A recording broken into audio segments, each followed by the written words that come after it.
Bonjour à tous et à toutes, chers auditeurs, auditrices. Aujourd'hui, dans cet épisode de podcast, on va parler d'immunité pour passer l'hiver, tout simplement. Éviter les petits bobos de l'hiver, en tout cas mieux les supporter, parce que des fois on peut choper par exemple une grippe et puis ça nous met à plat. Donc voilà, on va faire en sorte cette année, si vous le voulez bien, de passer un hiver plus serein, et même si vous attrapez un microbe, vous arrivez à le gérer. Voilà, c'est l'objectif. Si tu veux être sûr de ne pas louper mes prochains épisodes de podcast, je t'invite d'ores et déjà à t'abonner à ma chaîne YouTube. Et puis, si mon contenu te plaît, n'hésite pas à le partager, ça pourrait être très utile à quelqu'un que tu connais. Maintenant qu'on a vu tout ça, on va rentrer dans le vif du sujet sans plus tarder, là maintenant, tout de suite. Donc, vous devez entendre que j'ai la voix un peu enrouée, donc là j'ai un rhume que je viens de bien gérer, c'est juste que du coup j'ai la voix qui est un petit peu pris, mais je n'ai plus mon rhume, voilà. Donc ça c'est déjà pas mal. Donc, vous me pardonnerez ma petite voix un peu de canard. Donc le premier point que je voudrais qu'on voit ensemble en fait sur l'immunité, comment on fait ? Déjà, avant de parler de tout ce qui est complémentation, il y a un point sur lequel je voudrais attirer votre attention, c'est l'hygiène de vie. Qu'est-ce que l'hygiène de vie ? Donc c'est quelque chose qui va vous coûter 0 €. L'hygiène de vie, c'est ce que vous intégrez dans votre quotidien, que ce soit l'alimentation, que ce soit le sommeil, l'activité physique, qui font que vous allez avoir un état de santé correct, voire très bon. Donc, ça passe par l'alimentation, forcément, qui doit être la plus saine possible, la plus vivante possible, donc éviter déjà les produits transformés. Privilégier forcément les légumes, les fruits frais, si vous mangez de la viande de bonne qualité, les œufs, voilà. Des produits comme ça, et on limite au maximum tout ce qui est les plats préparés, ça si vous pouvez oublier, ou au moins vous dire que vous en prenez qu'une fois tous les 15 jours, ce sera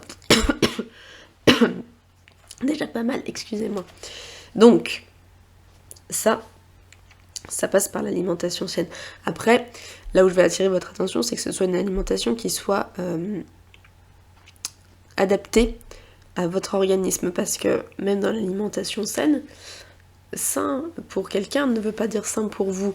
Il y a des personnes, par exemple, moi je ne digère pas du tout les légumineuses, pourtant c'est très sain, donc je peux en manger une fois de temps en temps, mais si j'en prends très régulièrement, enfin 2 fois d'affilée, ça suffit pour mettre mes intestins dans un état de stress pas possible. Donc, je sais que je n'ai pas cette capacité digestive, bien que ce soit un aliment très très sain, c'est une source de protéines végétales qui est très bonne. Et il y a des personnes à côté de ça qui les digèrent très très bien, d'où l'intérêt de connaître son corps et de savoir ce qu'on est capable de digérer. Donc ça prend du temps, ça nécessite de faire des tests sur soi-même, et aussi des fois de faire appel à un thérapeute comme un naturopathe par exemple, qui pourra vous aiguiller sur les aliments qui vous conviennent notamment. Donc voilà, important de faire ce travail de recherche sur qu'est-ce qui vous convient dans l'alimentation, parce que voilà, il y a des personnes qui ont des très grandes capacités digestives et d'autres beaucoup moins. Ensuite, le sommeil. Je trouve que le sommeil, c'est quelque chose dont on parle pas assez, parce que ça a un impact énorme sur toutes les réactions du corps. Vu que j'avais fait un épisode là-dessus, je vous laisserai aller l'écouter si vous voulez en savoir plus. C'est ce qui nous répare, ce qui nous régénère. Donc si votre sommeil n'est pas suffisant en quantité et de mauvaise qualité, toutes vos cellules, donc vous allez être fatigué forcément, mais toutes vos cellules, du coup, n'auront pas eu le temps d'être réparées. Ça va créer aussi un stress chronique qui risque de créer un état inflammatoire sur le long terme, qui peut ensuite mener sur des maladies chroniques. Mais bon, avant d'en arriver là, il y a du travail quand même. Ça se fait pas du jour au lendemain, mais en tout cas, c'est important de bien dormir pour être en pleine forme et pour que vos cellules aient le temps de se régénérer. Sans quoi, ça va impacter notamment le système immunitaire qui risque d'être plus bas. Non seulement la vitalité va être plus basse, mais vous allez attraper plus facilement tous les petits bobos de l'hiver, ou même soit de les attraper plus facilement, soit d'avoir des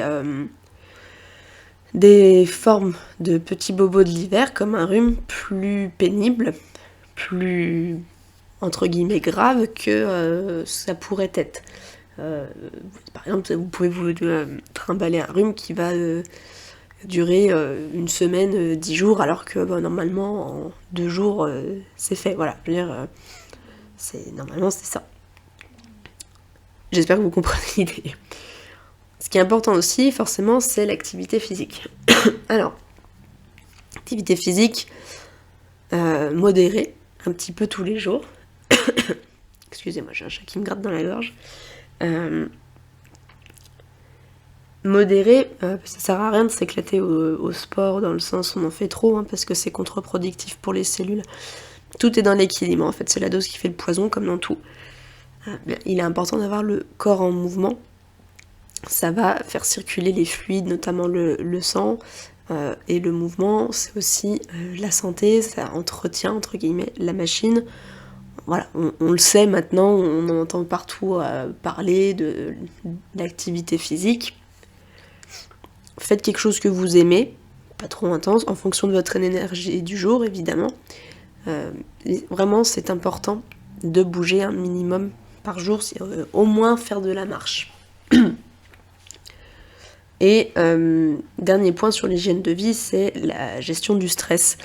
Alors c'est pas facile dans notre société, parce qu'on est mis tout le temps sous pression, que ce soit au travail, que ce soit par la pression sociale de, par exemple, combien vous faites d'enfants, est-ce que vous êtes déjà propriétaire, voilà, ce genre de petites choses que vous pouvez entendre assez rapidement si vous rentrez pas dans les clous.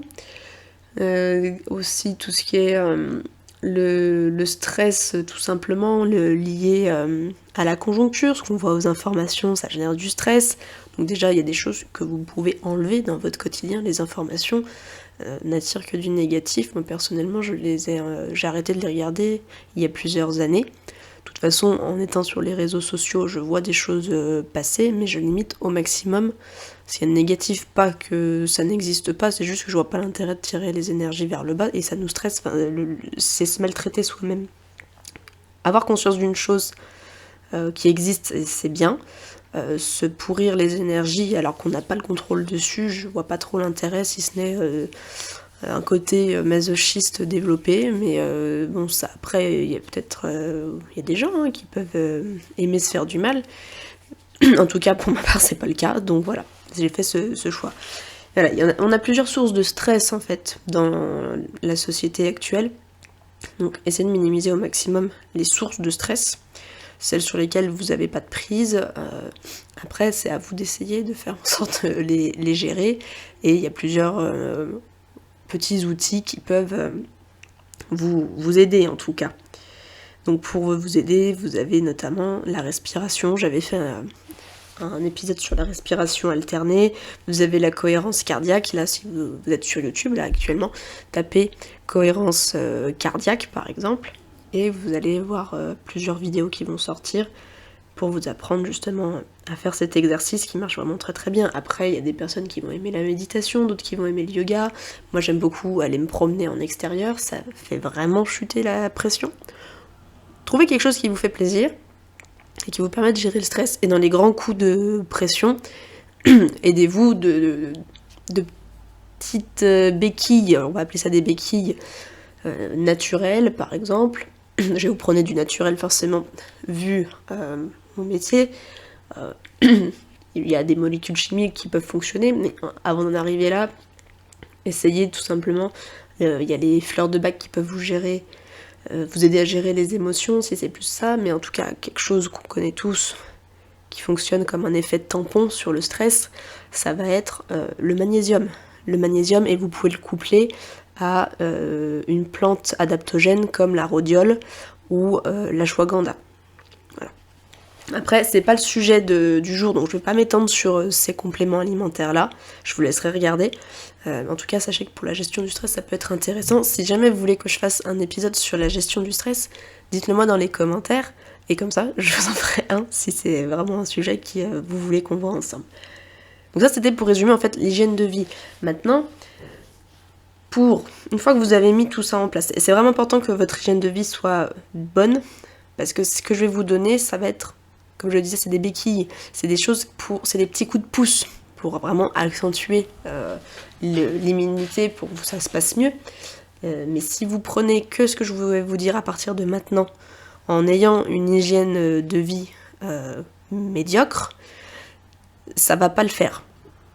C'est comme vouloir perdre, on va vulgariser, mais c'est comme vouloir perdre du poids et manger tous les jours à McDonald's.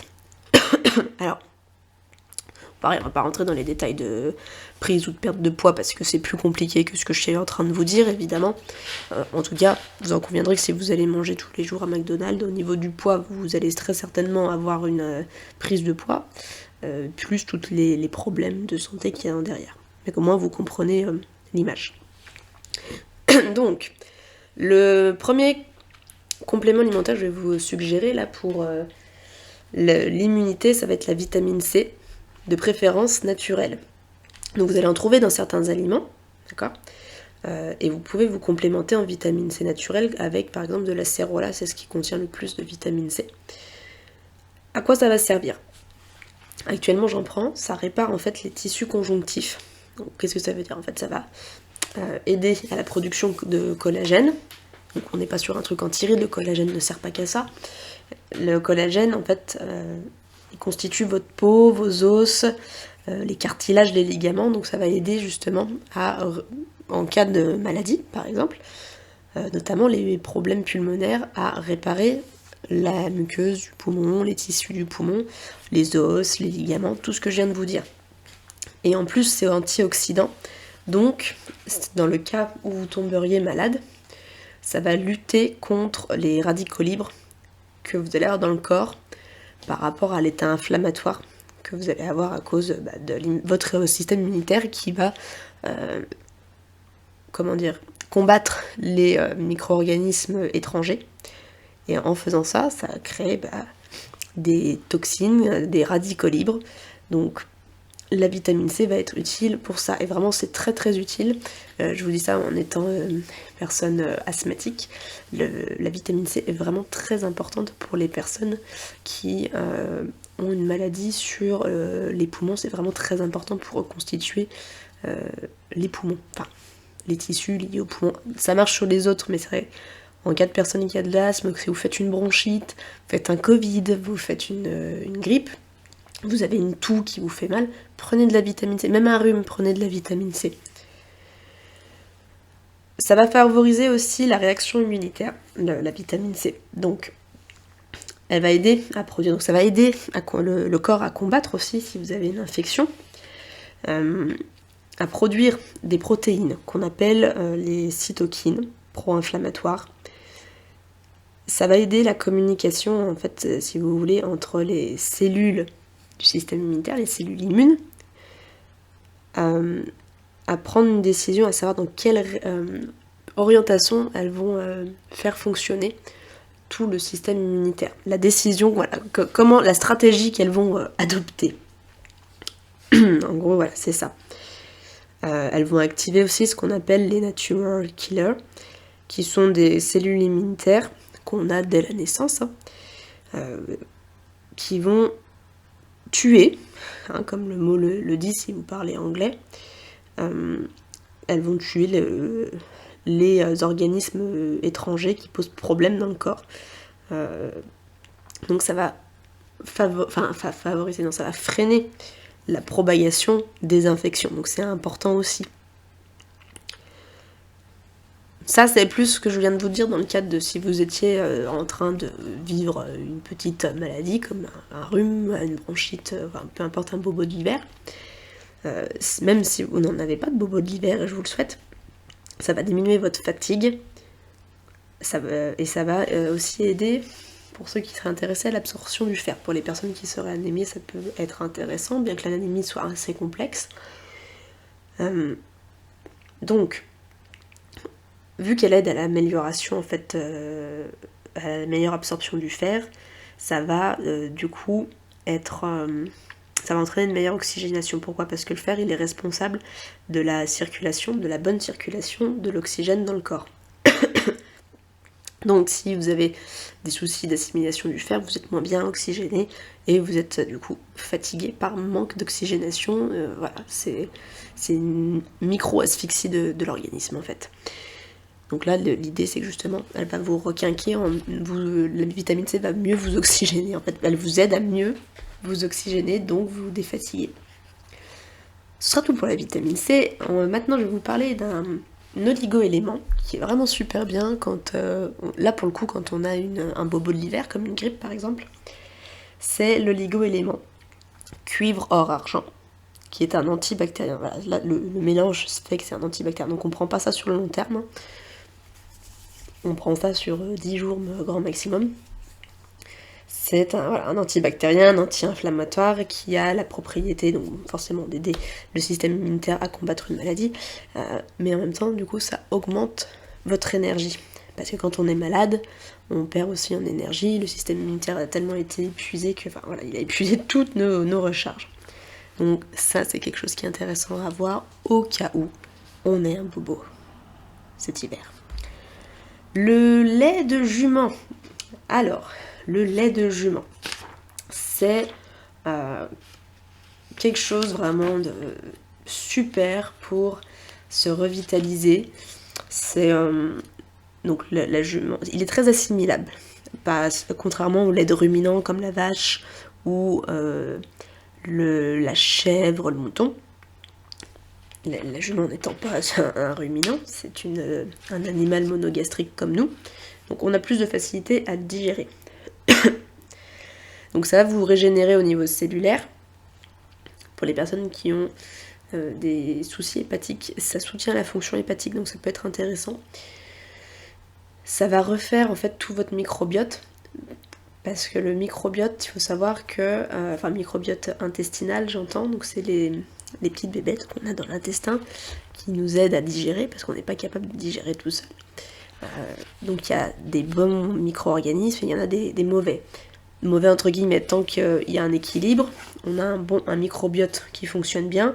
Si les micro-organismes comme Escherichia coli par exemple deviennent plus nombreuses, ça va déséquilibrer et on va avoir certaines maladies qui vont apparaître et ça va jouer sur le système immunitaire. Pourquoi ? Parce que le microbiote intestinal, c'est l'endroit dans notre corps où est fabriquée la majorité de nos cellules immunitaires. Donc c'est très important d'avoir un microbiote intestinal équilibré qui fonctionne bien. Donc là pour le coup le lait de jument je vous le recommande à 100%, à 200%, que vous soyez malade ou vous soyez en bonne santé. Donc ça va réguler forcément l'immunité, vu que ça va jouer sur le microbiote. C'est ok si vous avez une maladie auto-immune, c'est super ça, parce qu'il y a des produits qu'on ne peut pas donner aux personnes qui ont des maladies auto-immunes parce que ça booste trop l'immunité. Celui-ci il est vraiment bien, parce que même si vous avez une maladie auto-immune, peu importe laquelle, il va réguler, il booste pas l'immunité, il régule l'immunité. Donc vous n'avez pas de risque d'amplifier la maladie auto-immune, donc c'est accessible pour tout le monde. Et en plus, si vous avez un traitement médical qui peut être lourd, comme par exemple la chimiothérapie, il y en a d'autres, celui-ci va vous aider donc à vous régénérer, comme je vous disais, mais à corriger tous les effets délétères autour des médicaments. Donc forcément, vous allez gagner en vitalité. C'est vraiment un produit, moi je trouve vraiment, c'est un produit chouchou quand on a besoin de vitalité. Et qui dit vitalité dit influence sur l'immunité. Voilà. Ensuite, pour quand vous avez un bobo de l'hiver, on va dire ça comme ça, il y a une huile essentielle qui est intéressante à avoir dans son placard, qui a quelques contre-indications, mais qui est relativement acceptable pour tout le monde, c'est l'huile essentielle de Ravinsara. Donc, vous en avez peut-être déjà entendu parler. C'est une huile essentielle qui est antivirale, qui est immunostimulante par contre. Donc là, pour le coup, dans le cas de maladies auto-immunes, vous pouvez vous en servir, mais évitez. Voilà, évitez de faire trop 5 jours, 5 jours. Vraiment quand c'est la période de la maladie, vous n'êtes pas bien, pour booster un peu, mais faites pas des cures longues. De toute façon, même si vous n'avez pas de maladie auto-immune, l'huile essentielle de Ravinsara, ça va être 10 jours maximum. Mais en cas de maladie auto-immune, allez, entre 3 et 5 jours, ça sera suffisant.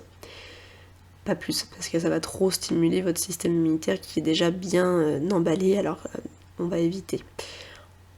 Elle est antibactérienne et elle est expectorante, donc elle est bien. Là actuellement, vous entendez, je tousse, moi c'est vrai que je m'en sers là pour les poumons. Donc on peut soit l'appliquer donc directement sur la peau, mettre au creux des poignets. Vous en mettez 2-3 gouttes, une fois par jour, ça c'est en préventif. Donc si vous avez, par exemple, vous avez des enfants, vous vivez en communauté du moins, où il y a plusieurs personnes qui sont malades, en préventif, pendant 10 jours max, vous pouvez en préventif vous mettre 3 gouttes sur le creux des poignets, une fois par jour, pour éviter d'attraper justement les maladies qui sont tout autour de vous. En curatif, par contre, on peut mettre 3 gouttes, toujours pures, sur le bas du dos, sur la colonne vertébrale ou sur le thorax, ou tout ça. Tant que c'est que 3 gouttes, vous augmentez pas les doses, c'est 3 gouttes à chaque fois. Et vous allez masser donc sur les endroits que je viens de citer.